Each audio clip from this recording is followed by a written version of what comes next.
Let me guess, you clicked on this episode because you're working hard, you've got traffic, you're posting on social media, you're emailing, and the money is still not matching your expectations or your effort. Today, I'm going to show you exactly where the problem is in your business, where the money is leaking. And I'm going to walk you through a simple funnel diagnostic so you can know exactly what is the problem.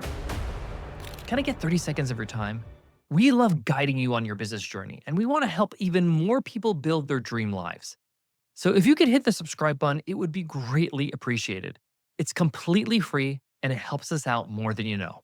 Thanks. We're going to go through the key metrics for each step and show you how to fix these damn bottlenecks this week so you can start seeing more revenue immediately. Let's start by just outlining what a business's funnel looks like in the digital marketing space. You want to think of your revenue, your business, like a river flowing through 5 gates.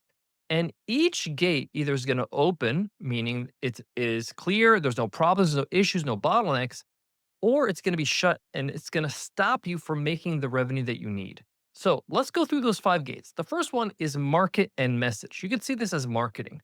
Are you talking to the right people with the right promise, with the right message? Number two, lead capture.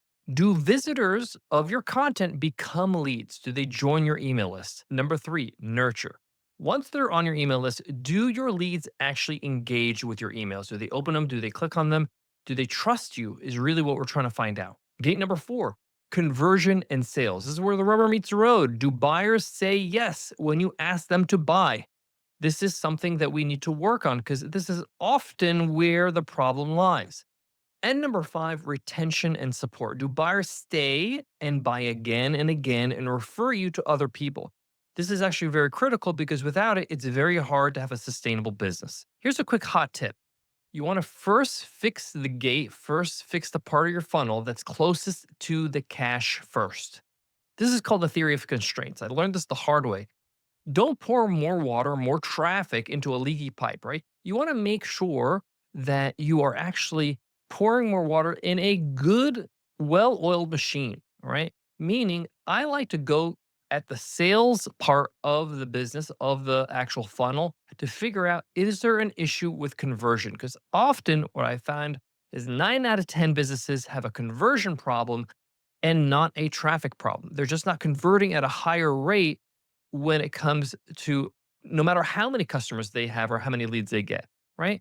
And a lot of people don't understand that if you fix your conversion rate, it can mean doubling, tripling your revenue. Like if your conversion rate right now is 0.5% and you take it to 1%, you just doubled your money easily. Hot tip over. Let's move on. I'm going to encourage you to create what's called a minimal viable scorecard. You can make this with a simple sheet like a Google Sheet or an Excel sheet. Don't overdo this. You don't need some over the top tool for this. I'm going to give you the instructions and you're going to fill it out, right? Now, every business is going to be different. So you just fill out what works for you. Now, I'm going to give you some stats that you can put into the sheet as benchmarks so you understand where you should be and where the problem is. The first thing I want you to put on the sheet as a standard is your traffic to lead capture rate. What is this? That means when somebody hits a landing page where you're asking for their name and email address, whether it's a lead magnet or sign up for your newsletter, what is the opt-in rate, right? On average in your business, what's the opt-in rate? Meaning leads divided by unique visitors. How many leads do you get with X amount of visitors? Do you get 3 leads for every 100 visitors or do you get 30? A healthy range is 25 to 40% conversion rate. Cold traffic, like from an ad or they've never seen you before, 15 to 25. So mind you, with the warm leads, 25 to 40%. 40% is the top range. That is really aspirational, but 25 is pretty much minimal. 25% of the people, that means for every 100 people that go to your site, 25 people actually sign up. And that's for warm leads. For cold leads, 15 to 25%. Again, 25% is the aspirational range, 15 is the minimum. So keep this in mind because this is going to allow you to know where you should be at. And if it's below these ranges, then you know you need to work on this. Now, mind you, as we go through each part of the funnel, you might have to work on more than one place. You might have below average rates or below average performance in every part of your funnel. That's okay, especially when you're starting out because you don't know what you don't know. This is why we got to track it. This is why we have the spreadsheet that you're creating. So that way you can know what you need to work on and continue to improve. And then again, see, are you moving in the right direction month after month, year after year. Another piece of data that you really should look at when it comes to traffic and lead capture is CPL, cost per lead. If you're running ads, any kind of ads, whether they're banner ads, whether it's meta ads, Facebook, Instagram, YouTube ads, it doesn't really matter. You want to make sure that you have this equation: ad spend divided by leads. How much does it cost you to buy a lead, basically? So if I spend $100 and I get 10 leads, I know it costs me $10 per lead. Now, there's no point in me giving you a healthy ad spend cost per lead because every market's different. Every lead is different. There are leads that cost $5. There's leads that cost $500 in some markets, and that's a good price. Let's move on to the nurture category, email and content, right? Let's look at your email open rates. Open rates are very important. The first thing I want to look at is your open rates with your emails through your email list, right? So we're looking at the first 72 hours. That's a good range. It's not too early, like 24 hours, and it's not like 2 weeks, right? First 72 hours, warm, meaning that they've been on your email list for some time. Let's say 3 months, I would say, is a warm lead, 35 to 50% open rate for somebody that's been with you for 6 months. Now, if it's less than 6 months or they've been on the list, for a day or two, a week or two, a month, they're a little bit colder, and that's a 25 to 35% open rate. Now, you got to look at the average. You might have some warm leads, you might have some cold leads on your list. So on average, you should try to aim for at least 30%. 30% is a good open rate. Click through rate. This is the percentage of people that click on your links inside your email. Anything between 1 and 3% is really good. Okay, so you should aim for at least 1%. And if you're not there yet, don't worry, let's work up to it. 1 to 3%. Okay. Now, if you have a hyper targeted market, or super niche, it might be even higher. Let's go into sales, conversion and sales. Now, you want to pick your lane. How are you doing sales? Is it sales page? Send them to a sales page or watch the sales page. Maybe there's a video there and they buy. Do you get them on a webinar and you sell on the webinar? Do you do sales calls one-on-one? These are different types of sales exercises. So depending on what you do, most people do sales pages. Some people do webinars. Those are going to be different benchmarks. So for sales page, conversion rate of 1 to 3% for cold traffic and 3 to 8% for warm is really what you're looking for. So look at how many people are visiting this page and how many customers you get in any given time. For a webinar, and I've done over 500 webinars in my career, registration to attendance, you want to try to aim for 30% minimum. 40% is fantastic. We're talking about if this is a live webinar, they're attending live, 30 to 40%. Now, attendance to buy, 5 to 15%. You should always try to aim for at least 5%. That is the benchmark. I used to average around 10 to 15 on average. Some webinars, I was able to convert at 25% because I had a very targeted buyer of a certain segment in my email list. Sales calls, one-on-one.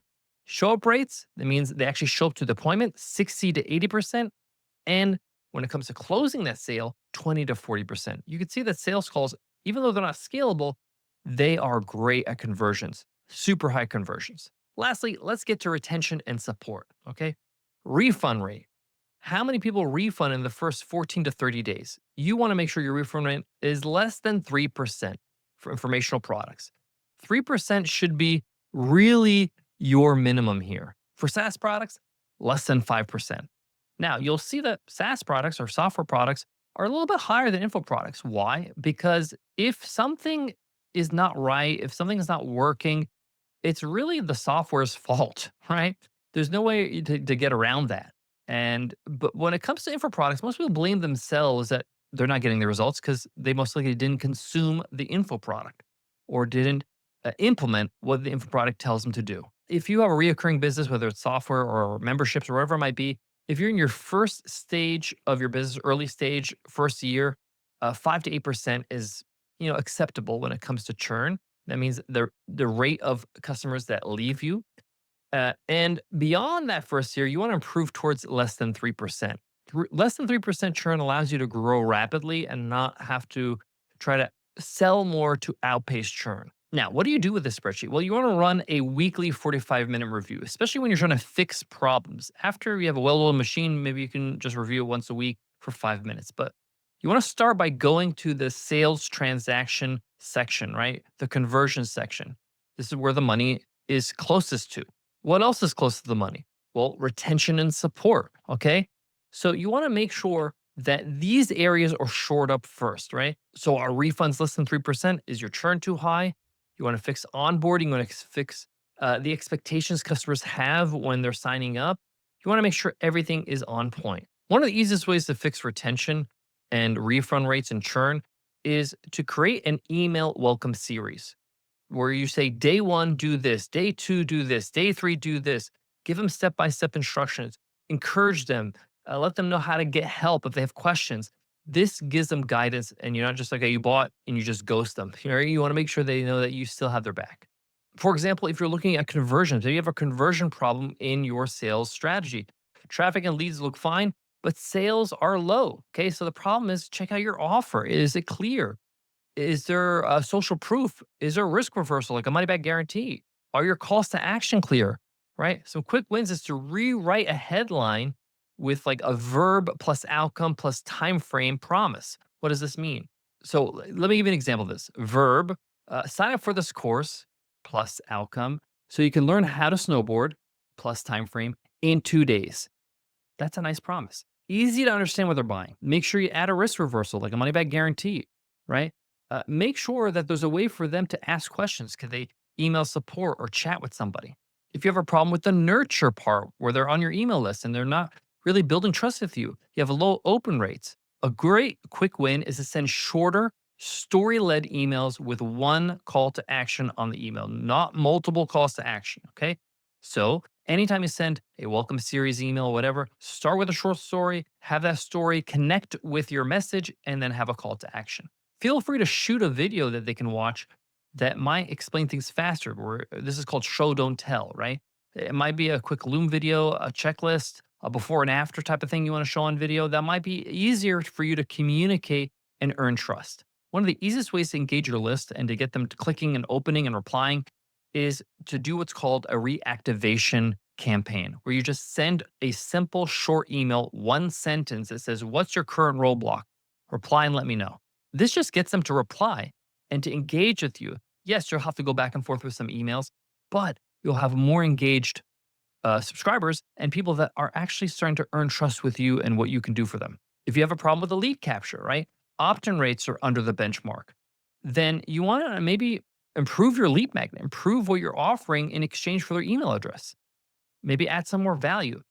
Maybe if you have an email course, turn into a video course. Maybe if the video course is not good enough, add some AI elements.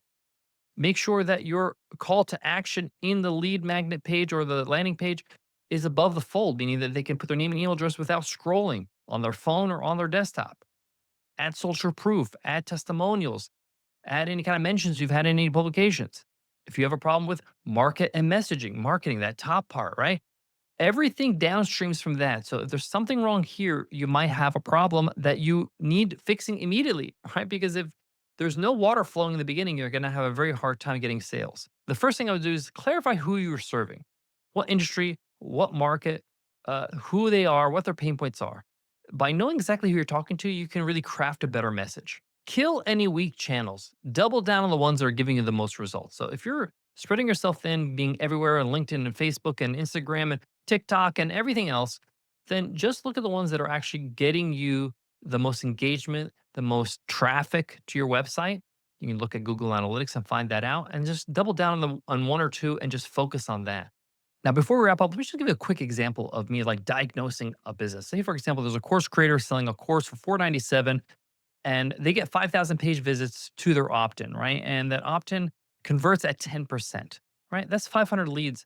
That's pretty low on average, okay? So I would tell them to really work on that page to get a better conversion on that opt-in or improve the opt-in itself or whatever they're giving in exchange for the name and email address. But once they're on their email address, their nurture emails open at 48% and the click-through rate is 5%.